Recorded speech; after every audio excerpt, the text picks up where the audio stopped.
Right, so welcome to the box set. Hey, everybody. I am your host from Nerds Are Us. It is I, Amy. I am joined by Jonathan, because we need somebody to record the session and keep us both in check. And my Yes. first guest, the lovely Burkebot. Burkebot! Woo! I had to double check the name there. Burkebot is joining us from Monday Madness. Madness Hey. Monday? Monday Madness. Monday Madness, yeah. Monday What is this, Madness. a crossover? Yeah. Should know that. It is actually a crossover episode. It is. Oh my god, it is actually. Yeah. This is what's going to merge us all in one, and then we'll just push Jonathan in, and we'll all do our own thing. It's true, yeah. Don't forget about yeah, we'll forget we're even doing. We're like, oh shit, were we meant to record? I'm just having fun. I think the exact same thing is recording. Like, I don't even care if the thing is on. I'm just loving life, you know. Yeah, I'm just happy to be here. Yes, yeah, exactly. You're just happy to be here. Well, I see. Look, I think that this is something that we've wanted to do. I say I've wanted to do. Yeah. Because I've far too much internet time from working from home. So today on the box set, we're going to look at the Rugrats. The Rugrats. Ooh. Everyone knows the Rugrats. The Rugrats were one of probably my favorite cartoons as a child growing up. Yeah, I was a Nickelodeon kid. Yeah, I was a Nickelodeon kid. Yeah. We all Nickelodeon kids. Yeah. I wasn't actually. Jonathan? So I'm actually coming this from a place of ignorance. Yeah. This is the weird thing. So I'm kind of like a nice little. Who invited you? What the hell? You did. You said you needed some Should've got balance. Foxy. Yeah, well, he wasn't available, was he? You know, he's got a life and responsibilities. So, you know, that's why I'm here, because I don't have neither. Have you ever seen the Rugrats? You've seen I them, have seen the Rugrats. I have watched it. I would not have been as religious as you two would have been. So I kind of like a passing knowledge of the show, if that makes sense. Right. Okay. We'll do it this way, right? So we have the Rugrats themselves, okay? So this is a group of babies who get into little adventures in their own little world, okay, that their parents have absolutely no idea about, right? So you've got Tommy Pickles, who's our leader, Phil and Lil DeVille, who are Tommy's next door neighbours. They're twins. Chucky Finster, who's a little bit of a scaredy cat, who's Chucky's best friend. Angelica, who's a satanic bitch. Yep, we can all agree on that. And Susie Carmichael. Is it Carmichael? Yeah, Susie Carmichael, who Yes. was... technically, I'd say she's more Angelica's friend than the baby's friends, because she's the same age as Angelica on this one, all right? Yes. So it is based on their little adventures that the trouble that they get up to in their own like little worlds and so far on there, all right? It ran they had 9 seasons, 172 episodes. Jesus, it's a lot longer than Two movies, Rugrats, the Rugrats movie and Rugrats in Paris. Movies as well. Actually, there's 3 movies. There was a crossover movie as well, now that I remember, with with the Wild Thornberries. With the Wild Thornberries. So there's, Tim Curry. Yeah, great lads. There's technically 3 movies, right? And then, and then they also had a spin-off series, which was All Grown Up.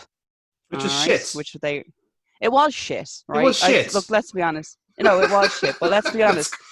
It got shit when they introduced a new baby into the mix from the first movie, which was Dill. And because I remember there's actually a legit terrifying scene in the first movie, and it's of all the babies singing as they're like in the hospital, and they're all in like the little maternity ward, yeah. That is fucking terrifying. Like that they're creeps all me like, out, and I don't know. I don't know if you remember the episode where Angelica thinks she's getting a baby brother. Yeah. Oh, that rings a They're bell actually. all models of that baby, which terrified me as a kid. It's creepy as hell. And Like they just remade it again and made it even creepier because there's multiples of them. it's like they're all like in like a little semi-circle. It's creepy as hell. Like babies are creepy. Let's not fucking lie, all right? They're weird.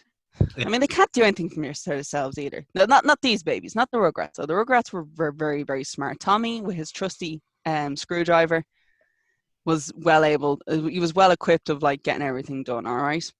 So, so this is basically what it was. You're just basically following the lives of these babies in Southern California, along with like what their parents did, okay? So you've got Dee Dee and Stu, Grandpa Lou, who are these are the main kind of people that you'd be dealing with, okay? Yeah, Drew, who was Stu's brother. I can't remember what was his wife's name. Charlotte. Yes, who was like a proper power bitch. Like she reminds me of Samantha from fucking Sex and the City. Like that's the type of character that I think they were like that she seems to be based on. Phil and Lil's mom, who was like Betty. Wasn't she a wrestler? Wasn't she, Betty? She was a professional wrestler. Yeah, she was like very very feminist as well. Like she was. It's very funny. Yeah, and then Chucky's dad Chaz, who was like a nervous wreck the entire time because it's where he gets it from. Exactly, like he's a nervous wreck because of what happened with his wife, and then Chucky just kind of brings that, like Chucky seems to get that from his dad. So his dad is constantly nervous, and it just seems to that type of filters into Chucky, which I think is actually a real nice little kind of touch on it. You're like, okay, so kids really do kind of. That's how kids kind of start to learn things.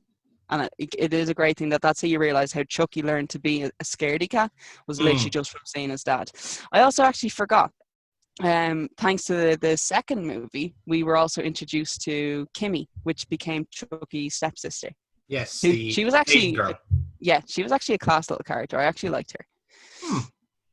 But yeah. Who was your favorite baby? I always I loved Phil and Lil. They were always doing disgusting things that I'd be like, oh, I'm so grossed out by, but now I'm curious to do it myself. Oh, I used to love when they used to get angry at each other, and it was like, get away from me, Philip. I don't think so, Lillian. And you're just like, oh, they're full naming each other. That in a weird way, that's what married couples do, which is such a bizarre thing. Actually, Brian Harrison of New York City. I don't think so. Eat shit and die, Caroline. Think about it. I think I got full named once by a significant other, right?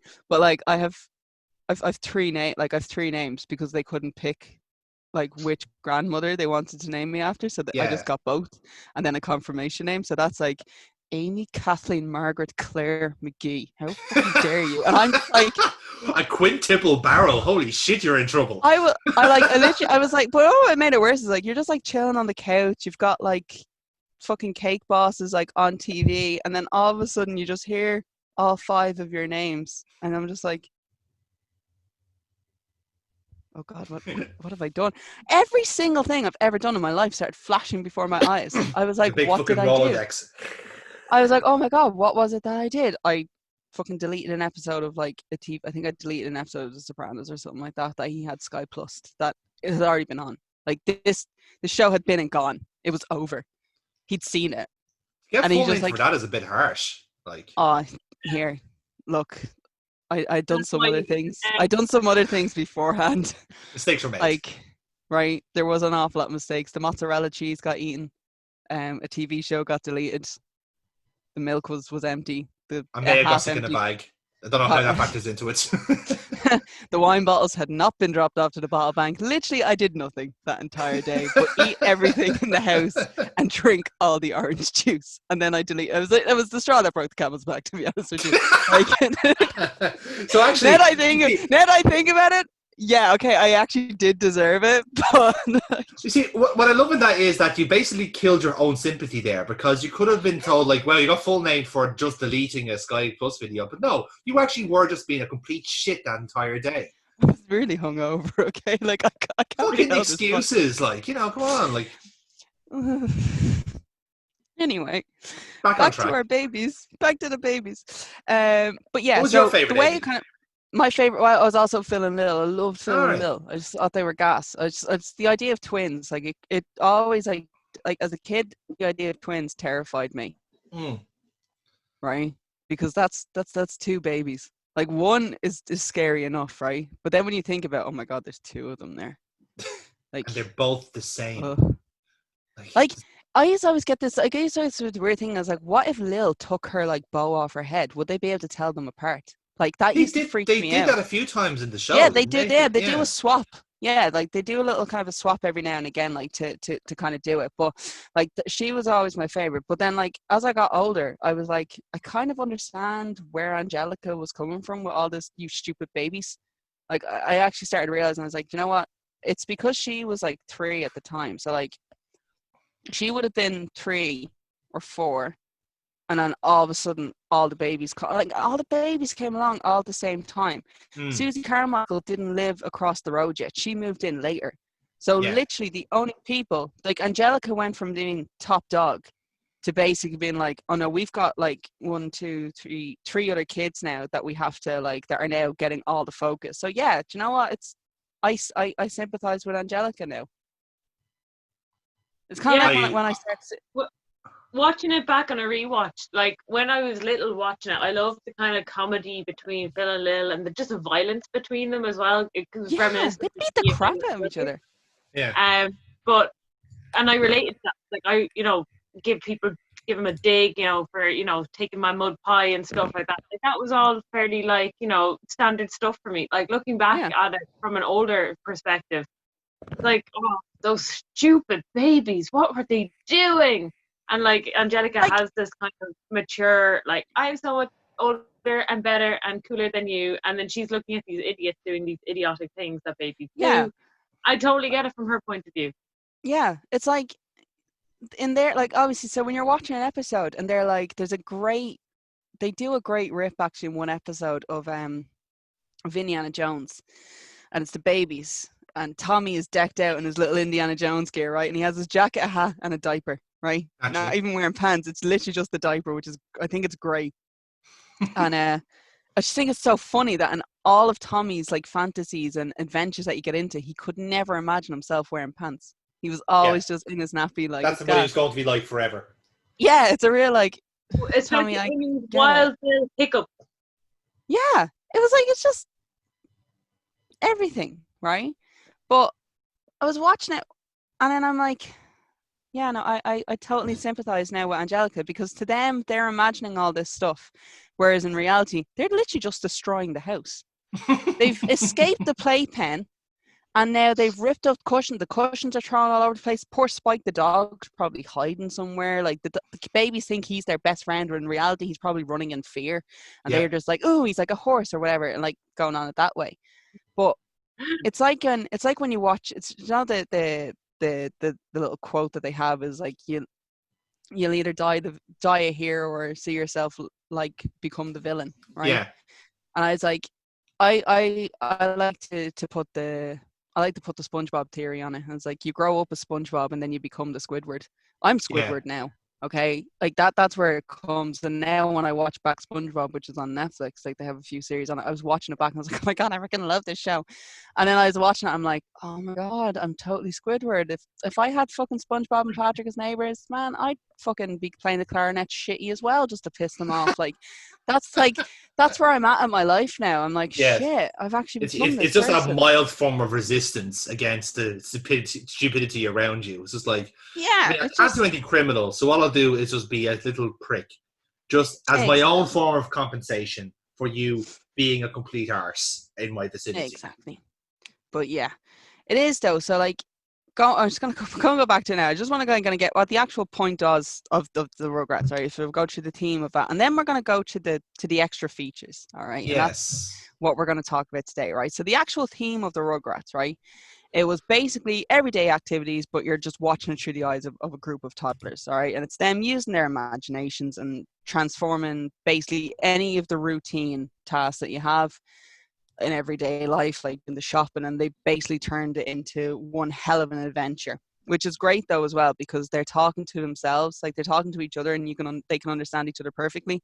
Whereas as soon as like the adults turn up, all it is baby talk. Like they're just making noises, which is actually brilliant as well, because Angelica understands them. Like Angelica knows what they're saying, so she has to become the interpreter between the babies as well. So it's like they're telling her, here, like Tommy can be like, I need my nappy changed. Tell them that I need to do this. And Angelica would be like, Tommy has dysentery. Okay, he needs to be put down.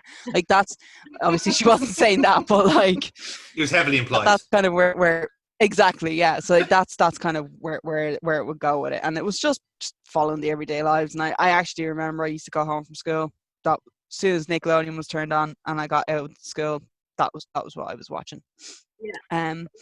However, as you get older, you kind of fall out of love with these types of things, and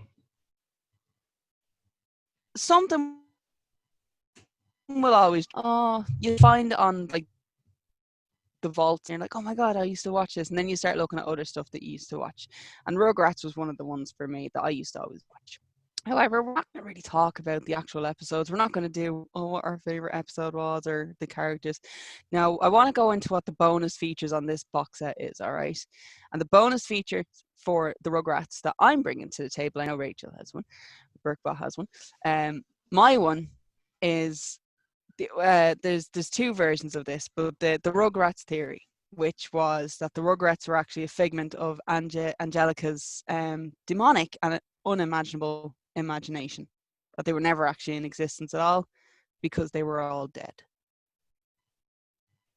Jonathan's like, I don't care.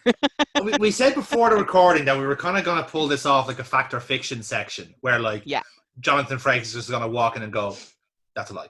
And I'm going to be playing the Frakes here in this sense. I'm going to be the Riker in this situation. So you need to convince me if this is genuine or not.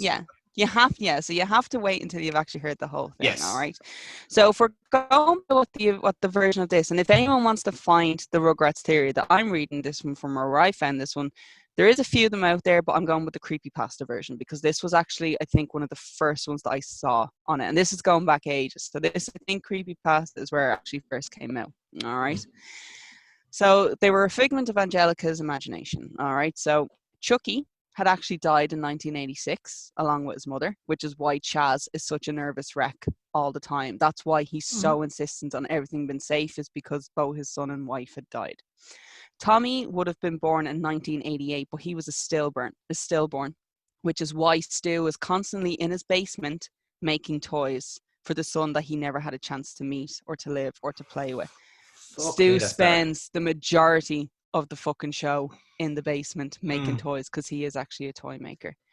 The DeVilles, which is Phil and Lil, Betty had an abortion in 1990, so Angelica didn't know if it was going to be a boy or a girl, so she decided it's twins. It's both, so she doesn't know which they are. The only Rugrat though that wouldn't have been fictional would have been Tommy's unborn brother, which was Dill, but Angelica can't tell the difference between them anymore. So she's so far gone into this imagination that she doesn't know the difference between what's real and what's fake. Because Dill is the only Rugrat that doesn't follow what Angelica says. Yeah. Tommy, Phil, Lil, and Chucky do as Angelica says. When she tells them to shut up or they follow her orders. Dill never did that. Dill was not one for following orders. He never gave a shit, right? But yeah, so this is kind of what happened. So Angelica can't figure out why Dill won't listen to her. So she ends up getting really frustrated at the whole situation, and because Dill is constantly crying, that's all he did.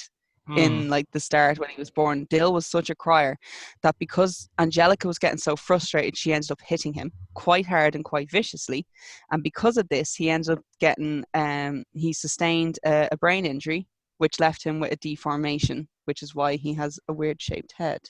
All right. Where is it? So as he grew up, his damage only became more evident until it gets to all grown up, where he actually is the outcast. He is ridiculed by everyone because of how weird he is and how different he is from everyone else. Yeah. So the immense guilt over all this leads Angelica to one hell of a drug use, turns her into one hell of a little drug user, and then she uncreates everything because she can't remember what anything was. Where is this then? Here. Susie Carmichael is the only person that actually is the only other one that's actually really real. She is Angelica's only friend, but she entertains the idea that the babies are real as well. because she doesn't want to basically destroy whatever's left of Angelica's sanity. So she goes along with the story that these actually are the real babies. And then how Angelica ends up is she just spends the last days of her life in school just imagining all her friends that are around her, that they've all grown up together, and that's the end of All Grown Up. It's like that's how they ended it. Was literally just, that was Angelica just in a spiral of drug use, living with her creations, and Susie just kind of been the shoulder and her only link left to the real world. There is a tweaked version. Book. That is very dark. There's a tweaked version of this that I didn't notice before. Right. And yeah, so the first part of it is the same. It's the Chucky died, Tommy died, and all that in the same, right? So as for All Grown Up, Angelica was a bipolar schizophrenic who, as a teenager, became addicted to various narcotics, bringing her back to childhood, thus creating a world in her mind which she obsessed over. Because of a time lapse between the present and the last time she interacted with her imaginary world, she made all the babies older. She was constantly taking hits of acid, so she'd never have to live without her creations. To her, her creations were her only company in a judgmental world. Her mom actually dies of a heroin overdose. She was schizophrenic and bipolar because she was a crack baby. Additionally, Drew, the father, in his depression married a gold-digging whore that Angelica idolized because she fooled herself into thinking that was her real mom. However, she always had the concept of who her real mom was in Cynthia. She used a Barbie doll to mirror her birth mom's image, wearing an unwashed yellow dress, jacked up hair, which is why she was so attached to it. Later in life, following in her mother's footsteps, dying of an overdose at the age of 13 when All Grown Ups was cancelled. I love that this theory is all like the real centerpiece of it is that All Grown Up was cancelled. If it had still been going on, Angelica would have had such a lovely life. She would have been fine. She'd have another 4 years before her eventual suicide or something else. Oh my god, this is really fucking bad. Chaz lost his mind after the death of his first wife and was in complete denial that she was ever a prostitute. On a trip to Paris, he finds love. He falls in love with a new hooker named Chiara, who was originally going to marry a different hooker, but he just wanted him for his money. Chiara once had a daughter named Kimmy, but the baby was torn from her by law due to her cocaine addictions. Angelica imagined Kimmy from the stories that she was told. So, but upon her return to America, Chaz and Chiara do marry. She gets her green card, and it's a surprisingly happy and romantic story. As a part of, I mean, out of all the other stories in that, that's really fucking romantic. That's actually the only one that actually seems to have a happy ending. Oh my god. Susie was Angelica's only friend to entertain the thought of Angelica's creation because they seemed to make her happy. She later became a psychologist and teamed up with Nickelodeon to make the Rugrats when Angelica died of an overdose. Susie helped to arrange her funeral. Because of her addictions and her mental state, Angelica was just expelled from society in total, which led to her complete break in reality and eventual death. Jesus, people have a lot of time on their hands. Right. Wow. Like I had heard some of that. Like I remember when I was in secondary school, when creepypastas were starting to become a thing. Yeah, they actually made a thing. Like I remember, like we'd sit around, like talking about wonder what ever happened to, the Team Rocket was kind of one, like, whatever happened to Team Rocket? Whatever happened to the Rugrats? And that sort of thing. I don't think we ever went into any amount of detail like that story. But it's interesting to hear. Like, you can kind of see it. Like, if you've watched the show, you can kind of see that's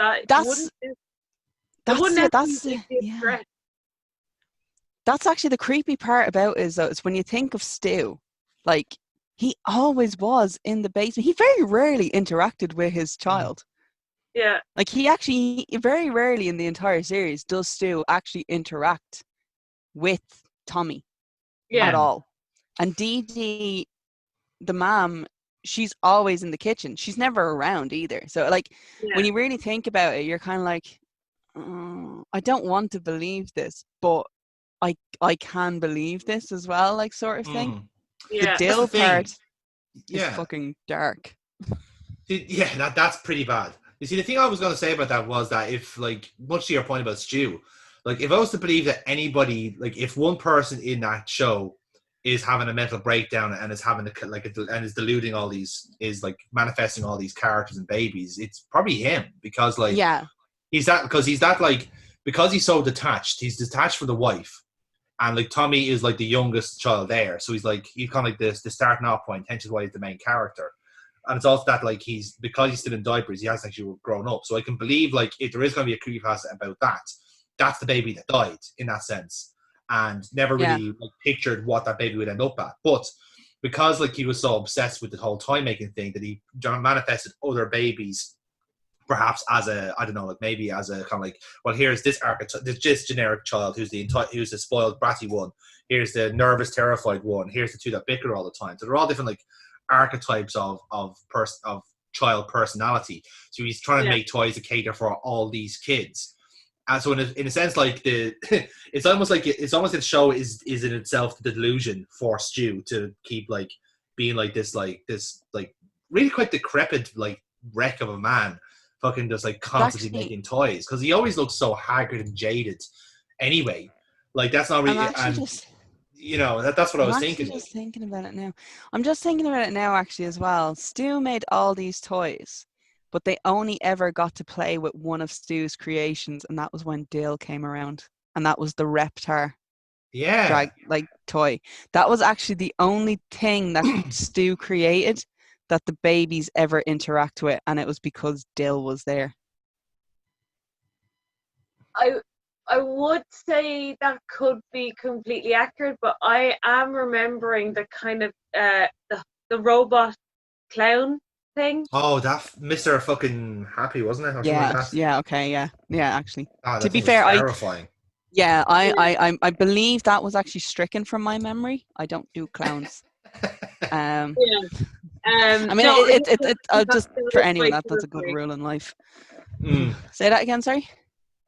It sticks out in my mind because it was terrifying. Although it could be from the critically acclaimed, me being the critic, Rugrats game on PS1, which, if you check out our Monday Madness channel, there are playthroughs of. That is a level where you're trying to defeat the clown robot, and it is terrifying at that stage as well. So. Is there ever a point when you're not like it? I'm 30 now at this point. Am I ever going to grow out of my fear of clowns, or is that always going to be with me, do you think? I think like your fear of clowns is actually what keeps you grounded, because if it's at any point that you lose your fear or hatred of clowns, you have lost your sense of reality. Like either that or I've spiraled. I've angelicated. I've spiraled. Yes. All you've done is basically prove that the clowns were right all the time, and is that something you really want to do? To prove that clowns are fucking correct? Like no, clowns are wrong. Clowns are bad. Clowns are immoral. I'm literally just making sure that there's nothing in my room that will actually kind of resemble one of these, because. Well, apart from the clown face at the window there. The one that's looking in. I'm not looking around. I'm not turning my head. It's just there. It's right behind you. Just there, like on the skylight. It's peeking in from the window. I can see the skylight on my window. Okay, so I don't. Yeah, but I can see it there. It's there. It's on the corner. Stop it! No, just waving. Stop the both of you. Okay, he's got a whole lot of teeth as well. That's really odd. Like stop, Jonathan. And he sounds a lot like Steve. He sounds a lot like Tim Curry now that I mention it. Smashing. Oh my god! I just we all float down here.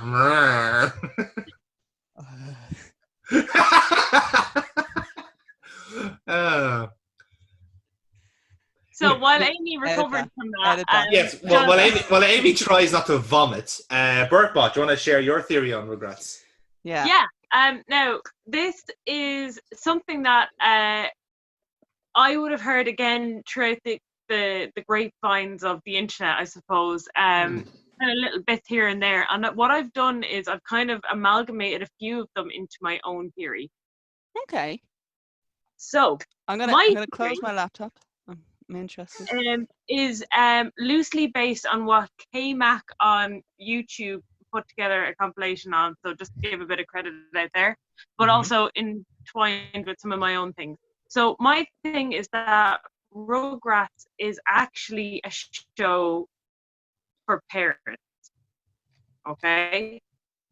Is a show for parents to show parents what different parenting styles will have an effect on their kids. So how their different parenting styles will affect their kids growing up. So we've already mentioned Chucky's a nervous wreck because of Chaz. So Chaz is a nervous wreck. He's really anxious about everything. He overthinks everything. That gets passed down to Chucky. And now Chucky finds himself in a group where everyone else is so much more confident than him. And he kind of grows throughout the series, bit by bit, to be a little less of a scaredy cat and more of a big brave dog. So this is kind of then coming into, if you look at each of the other babies in the group, we've got Tommy. So Tommy's parents, we've kind of already said Dee Dee doesn't really have too much to do with them. She's always just cooking and providing food, kind of the stereotypical mother.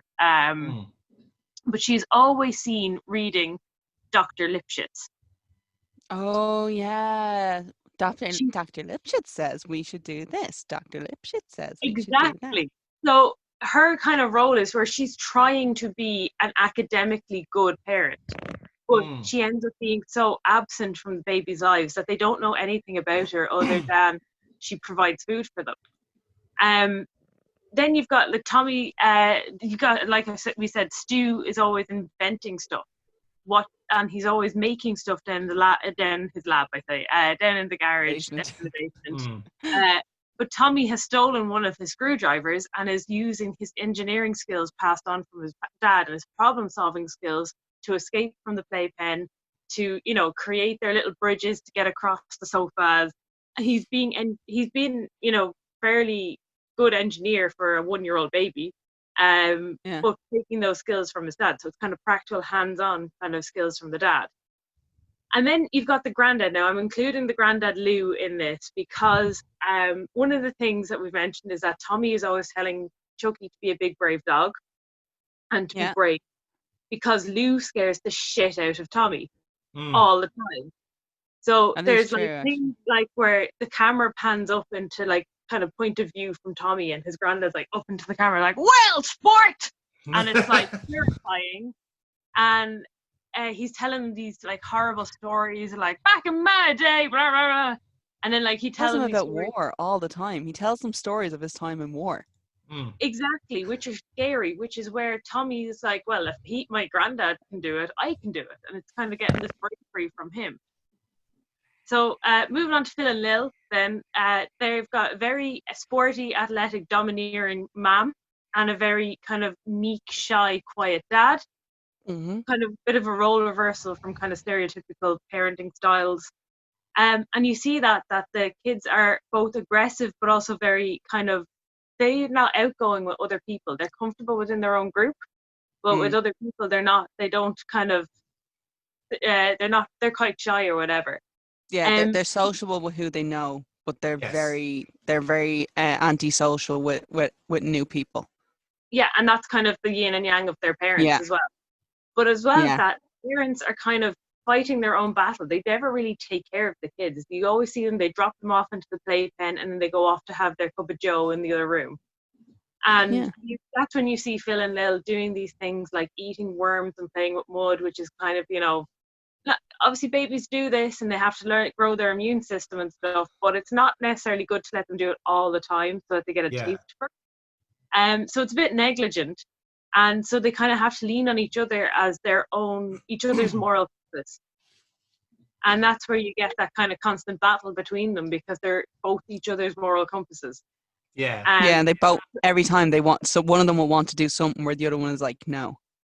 Yeah, exactly. And then sometimes they just go against each other for the sake of going against each other, because that's what brothers and sisters do. That's what siblings do, So then we're on to the final big baby, which is Angelica, which is like, I think every psychologist's dream child to work with, I suppose, because there's so much going on in there.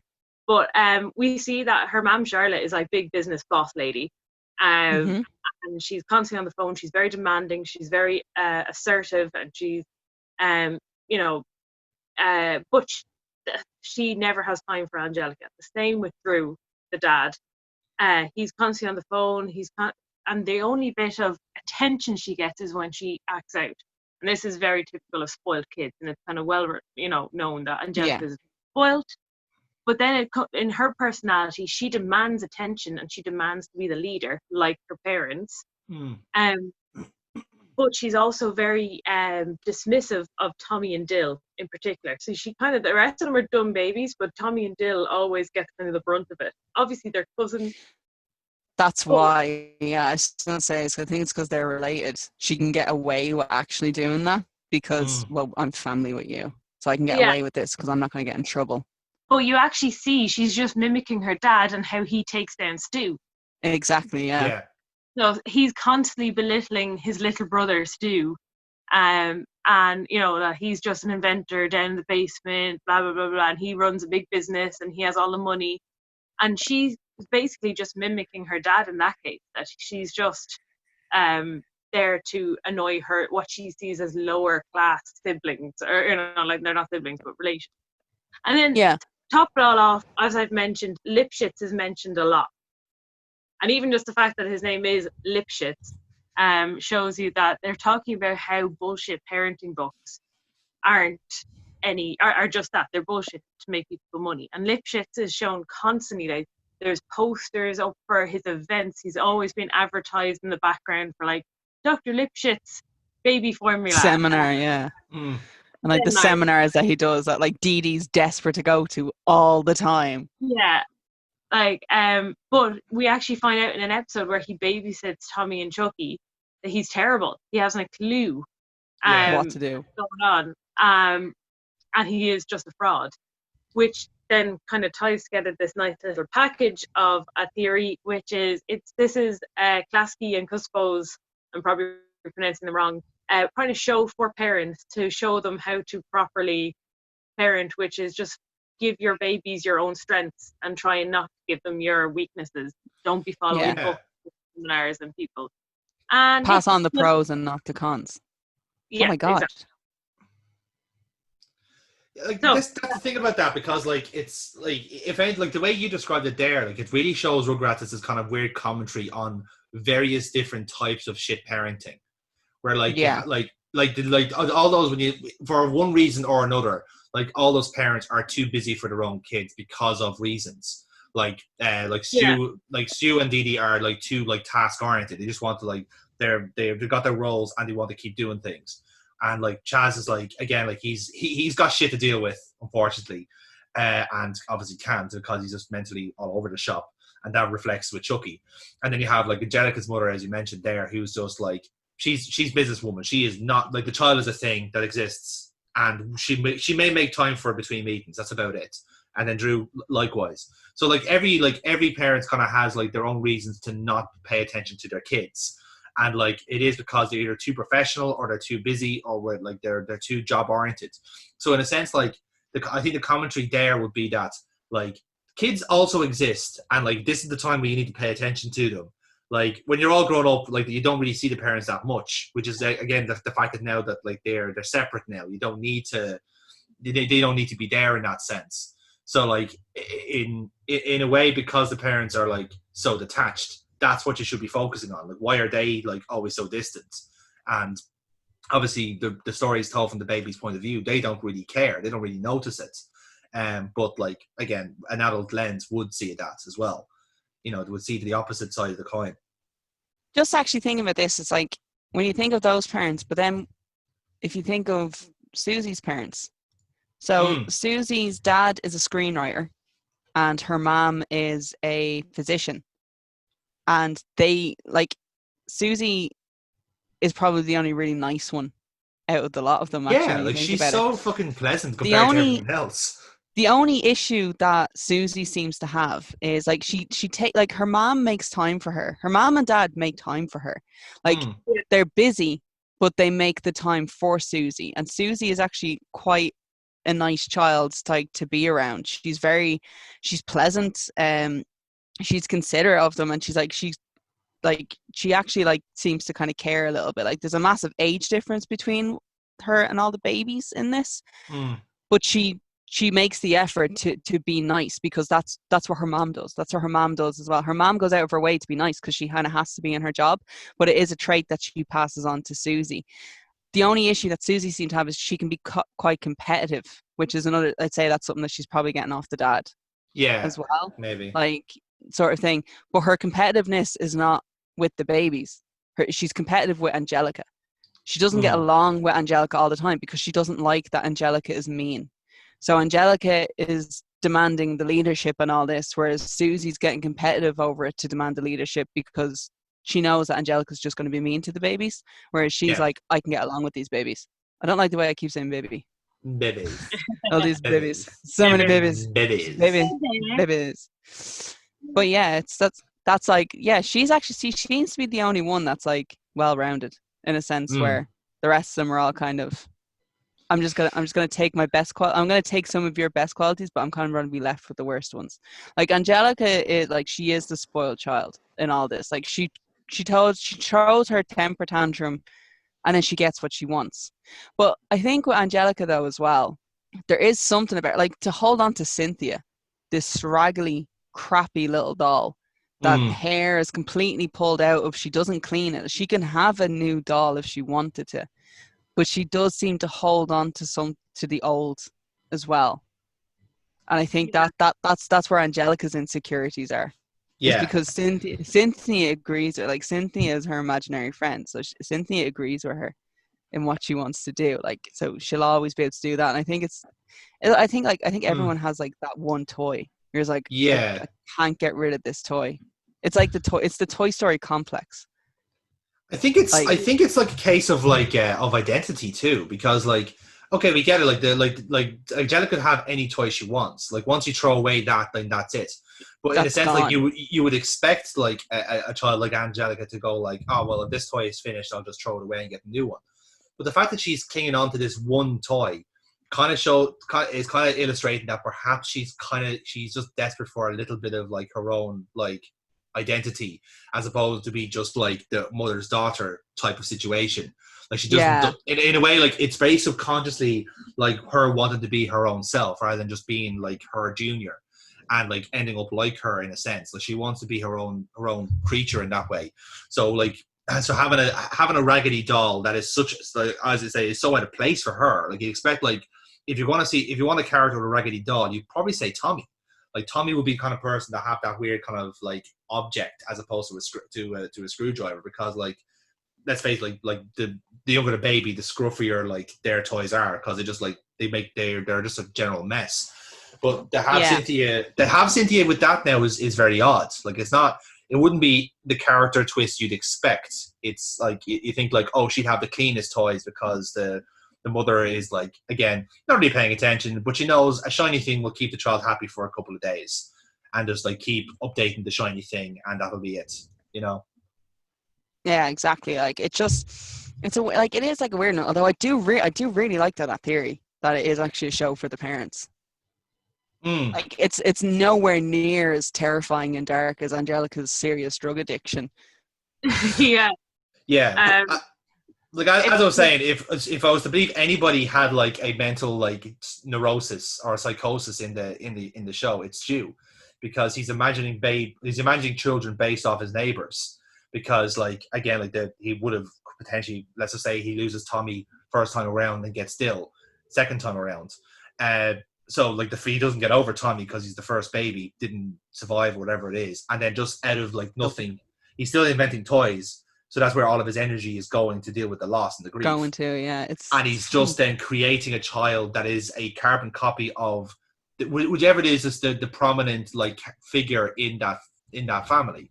So obviously Chaz is on his own. So Chucky is wholemeal Chaz, and then you have Phil and Lil, who are again like the two parents are like in a way quite 50-50 compared to everyone else. So that's why you put in you have a pair of twins, and then like Tommy is essentially like what he imagines his child would have been, which would have been like him, but hence the screwdriver and like the kind of like the investigative, curious nature, and then all the other kind of characters jump in. I think like still you can imagine like perhaps Angelica would be real in that sense, but Angelica is so close to the mother.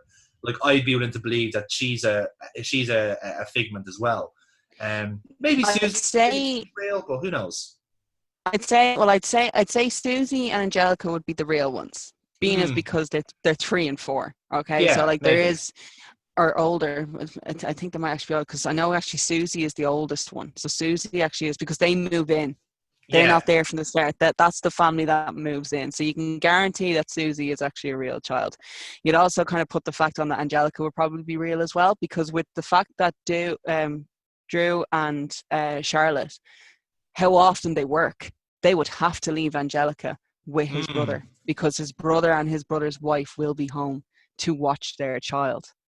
Plus, they have the elderly grandfather, who I think, for all we know, Lou actually ends up living with them, for all we know. So it is kind of, Stu is the one that had to take on everybody else, because no one cared enough about the shit that they were going through to really check in on them. Instead, well, look, oh, sorry about that. Oh, your baby wasn't like had died, and we're sorry.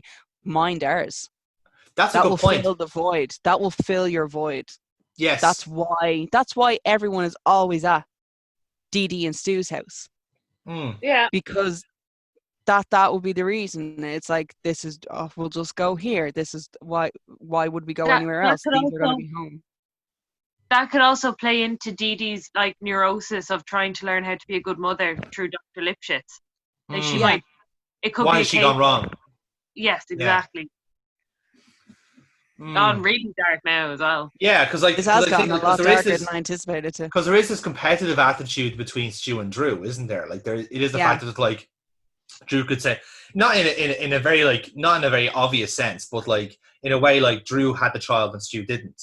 So yes, Angelica could be real, and then like as a kind of a coping mechanism, Stu just creates like children essentially to kind of like to say, well, fuck you, then I've got Tommy, I've got Phil, Dill, like these are all real like people. I have everyone at my, it's like one of those things is like, well, you might have Angelica, but all the kids want to be here. Yes. Like she doesn't want to be with you, she wants to be with us. Hence why they're always in conflict as well, because like Angelica's trying to be the bossy one, and all the other kids are kind of on the opposite side, going like, we don't want to do what you want to do. Yeah, it's because we don't want to be stuck under Drew like the way Stu is. Yeah, but at the same time, though, Angelica still has the kind of moral authority, because that's the way Stu's like constantly been berated by his brother. It's also it will go to the fact that, but it is also a fact that that's how you would know that she is actually a real one. Is because Stu also gives in to what Angelica wants. Yeah, that's fair. She gets her way with everyone. So it is a sense is like, he might not be happy with how authoritative she is, and the fact that she is like her brother, but she is still his niece. So he does have to give in to her as well. Yeah. Kind of in a sense where, and it's also a thing where Dee Dee would be reading the Lipschitz, and Lipschitz says we should do this. Yeah. So he's then listening to his probably depressed wife, who's like, I just want to make the child happy. Yeah. Because I don't get to do that. I don't care what she wants. She can have it because I want them to be happy. Like, although, like, I think the theory though with when Dill comes around, and it is actually something to look into, because in the series All Grown Up, Dill was he was an outcast. And he was the weird one, and his dress sense was different, and everyone kind of just left him to do his own thing. And it is a sense of my thinking is, well, when he was born then, was it a fact, could it have been that because Tommy was the stillborn, that Dee Dee was very overprotective, but something could have happened. He was always crying, and it is a sense of, well, the other babies didn't do that, but the other babies were a figment of your imagination. So of course they weren't always crying. So if you don't know what to do, and it could be a sense that maybe frustration gets the better of you, and then the next thing we know that happens. And there is a bit of an issue there. And then all of a sudden, Lipschitz is no longer the Bible that we go by. But as Dale gets older, and he has his few little quirks or his differences, and they're very acceptant of it. They're like, you just do you, because it is a guilt kind of thing where they're like, well, we caused this. We tried to be perfect, and we tried to make sure he was perfect, but he didn't go with the way we assumed he was going to go. And now we've done this, and this is what we kind of have to deal with which is another reason why Susie is so protective of him and why she is like, Angelica, leave him alone. Like, it's Dill, let Dill do his own thing. I have another theory on that, again, from some of my, in preparation for this podcast. Someone actually prepped for it. It's my podcast and my guest prepped. See, I have her in the zone for prepping for podcasts now, you see. She does it for everything. I go with the flow. No, one of the things I had seen was, going back to all the babies are actually real and stuff.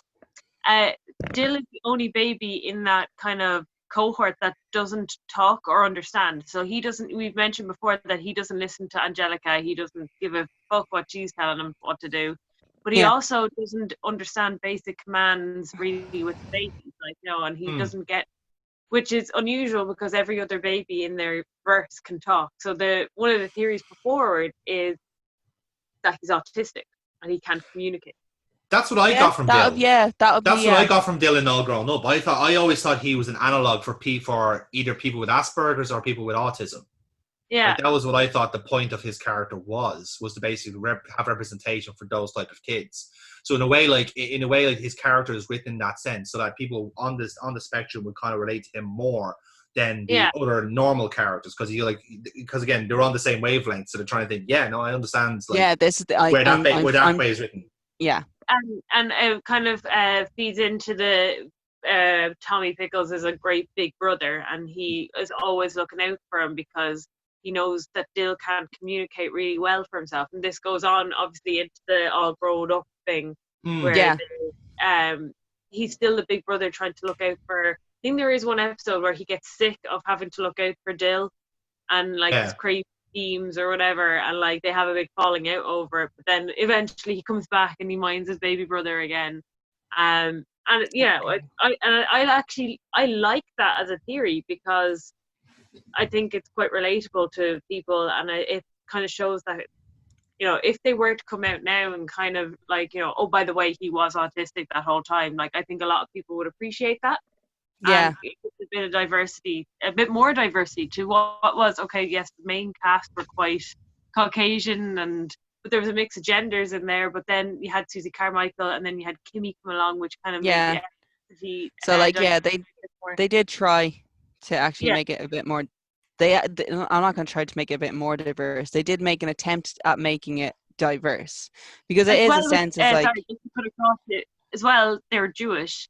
A lot of them are Jewish, and I actually the Pickles are all the Pickles were all Jewish, a Jewish family. I think that's down to the creators as well. I think the creators are actually Jewish. And I think one of their reasons of it was you don't really see Jewish family life, because I think an awful lot of it as well, because the constant stuff that Dee Dee is always making, it is actually traditional Jewish food that she makes.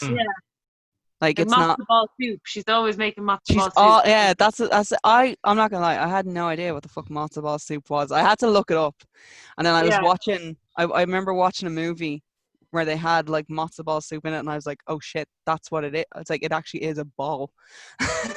It's oh my god, my mind is actually blown on this. I always thought it was meat or something. No, it's dough. There you go. Check it up. There you go. But it has. I learned more from the Rugrats about Judaism than I'd ever did in school. So, thanks. Hey. Great David of Parish. Oh, the Catholics are going wild. They are rattling their rosaries as we speak. But, praying for the heathens. They are currently drowning themselves in holy water. So will we go fact or fiction on this then? Do you want to? Yeah, I know you're dying to do a fact or fiction on this one. You are fucking dying to do it, right? Yeah. So, any opportunity for me to be Jonathan Frakes, I will fucking take hand over fist, Amy. Right. All right. Well, we'll do it my one first, okay? Because it's easy to say if my one is truth or lie. Okay. I'm going to give my own little kind of answer on this, but I'll let you do the Franks. I'll let you do the actual thing. All right, on it. Okay. Have you heard about the one where the 13-year-old girl has a heroin addiction and overdoses and imagines a whole group of babies? You fucking prick! You just said the whole thing. So, like, okay, so my theory of them all being dead and being Angelica's imagination. What do we say, Jonathan? Never happened.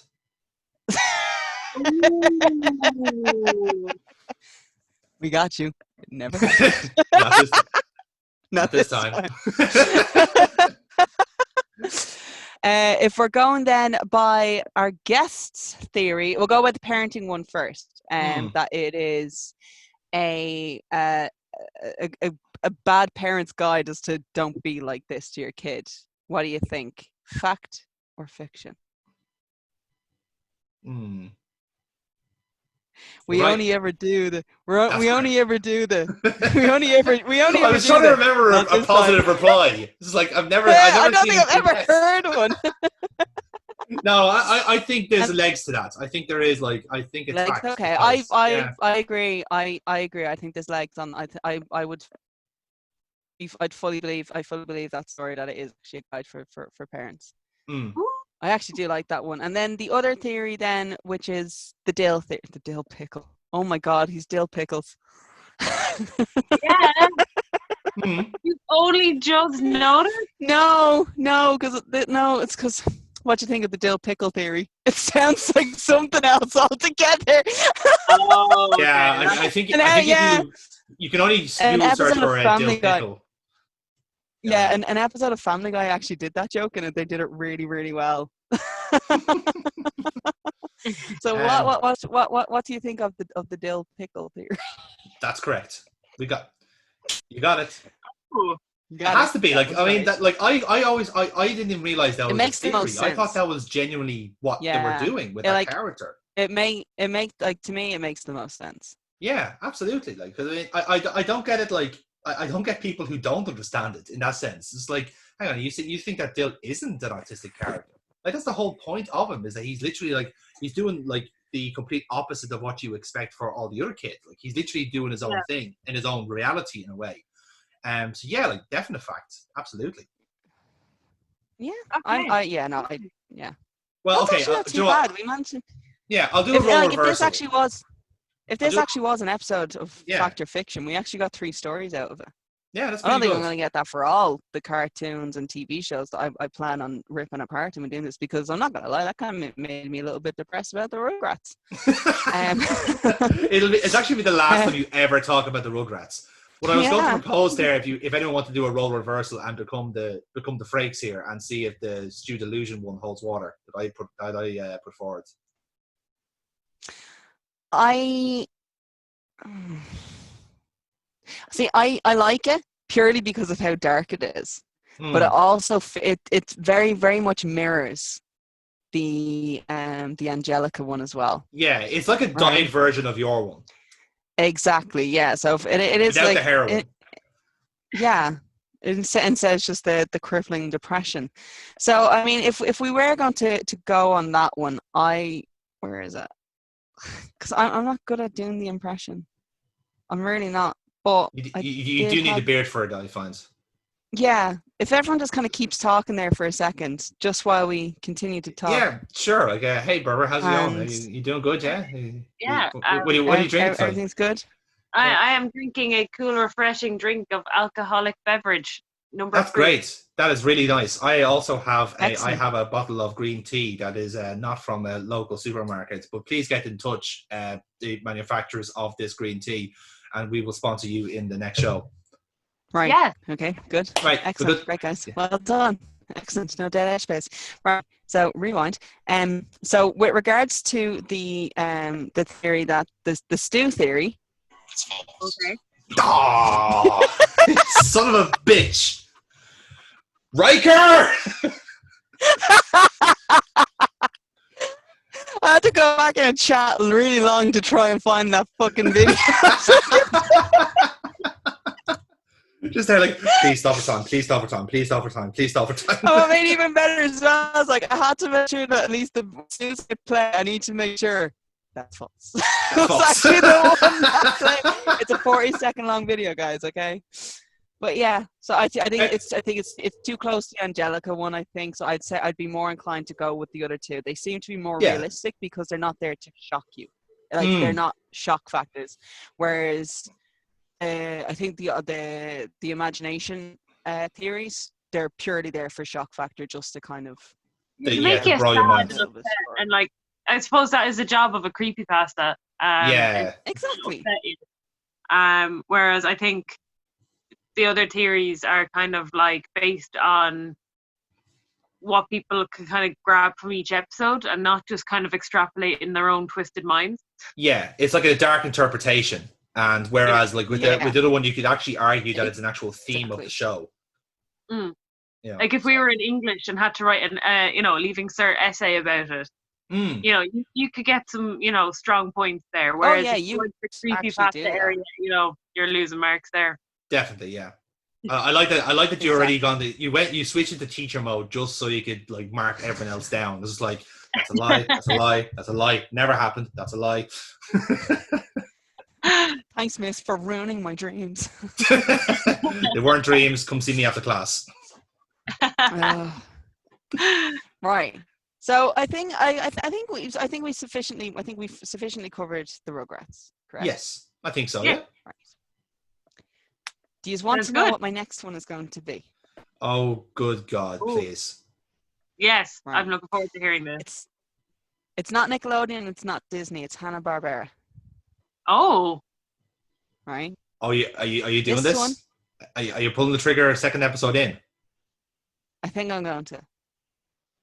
Because I don't know if you're thinking of the same one, but I think this one is well known enough that I think it probably is. And we're going to do the Flintstones and the Jetsons. Oh, okay. I thought you were going to go somewhere else with that, but no. All right. I'm interested. All right. So, the Flintstones and the Jetsons, Hanna-Barbera, they have quite an interesting little conspiracy theory for themselves. Okay. I'm not going to say what it is, obviously, because that kind of ruins the whole point of trying to get someone to log into my second episode. So, Tony, you better be fucking watching. I'm not going to say next week because I'm highly, I can't think of the word. What's the word? You're high. High? Yeah, I'm not high. No. You're totally shit-faced. I can see it on you. I can see the meth in your face. Okay, Mark. I did not drink him. I did not. Unreliable. That's what the word was. I'm highly unreliable in saying I'll do this weekly. Okay. Oh, there's a lot of editing going on here, Jonathan. I appreciate it. So the next one we're going to do is going to be the Flintstones and the Jetsons. Interesting. Yeah. So I think, because the thing in this one is, it actually makes a little bit of sense. It possibly could be real. And that's all because of something that happened in 1987, which means that this theory could actually be real. Interesting. Wow. I like how my light as well is like shining on a beam, like I'm an archangel of ruining TV shows. Or you've been abducted by aliens and they're telling you all this weird shit. I was playing The Sims, alright, and I'm really pissed off because my sim keeps getting abducted by aliens and she's never had a good experience with them. I'm just like, just once, I'd like to see her with like a 10-hour good mood instead of like a 10-hour low mood. Yeah, naturally.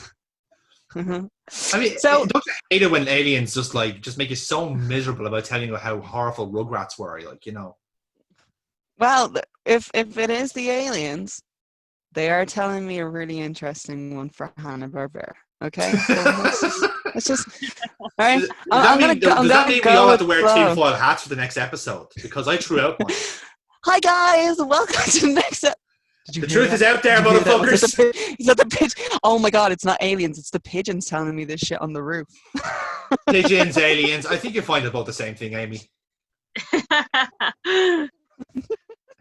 So this has been the first episode of The Box Set. I have been the host, Amy. I was joined by my production manager, Jonathan.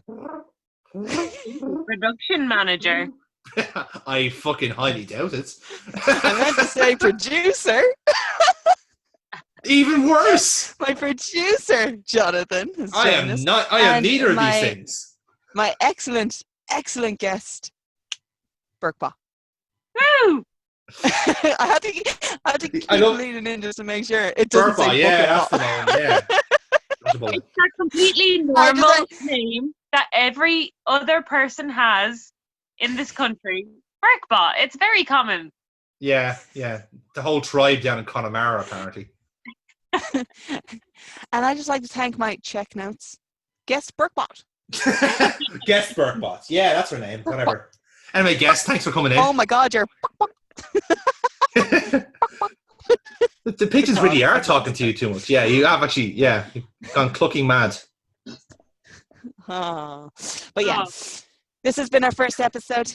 I hope you enjoyed it. I hope we haven't ruined the Rugrats. I hope you have, to be honest. Like, I mean, that would be a great reputation for this podcast. Like, literally walk in to kill your nostalgia. I heard it kill your childhood, just like your hopes and dreams. Yeah. Hopefully you'll be back. Enjoy. Thank you so much for joining us, and we will see you next time. Adios. Bye. Like, share, and subscribe. Oh shit, yeah, do that. Every fucking episode. Like, I'm glad somebody's on the fucking ball here. You know, I'm not a plugger. I'm not a plugger at all. Well, that's your fucking problem, Like, Amy. That's when you've only got one podcast. Like, subscribe, follow, comment on any theory that you have that you might want us to dive into. Is that okay? Yes, do actually. Yeah, if you've got any suggestions, please do throw them down, because I'm sure Amy would love to do a deep dive on Paw Patrol. Check notes. Yeah, fuck it, whatever. I mean, we're down for anything at this rate. I'm not gonna lie. I looked into that one, and that one actually has. I looked into that. That one's got legs. Ironically, that one actually does have legs. But yeah, like, subscribe, comment on what you want to see, and we will see you the next time here at Nerds Are Us. Toodaloo. Bye bye. That was a lot better. End.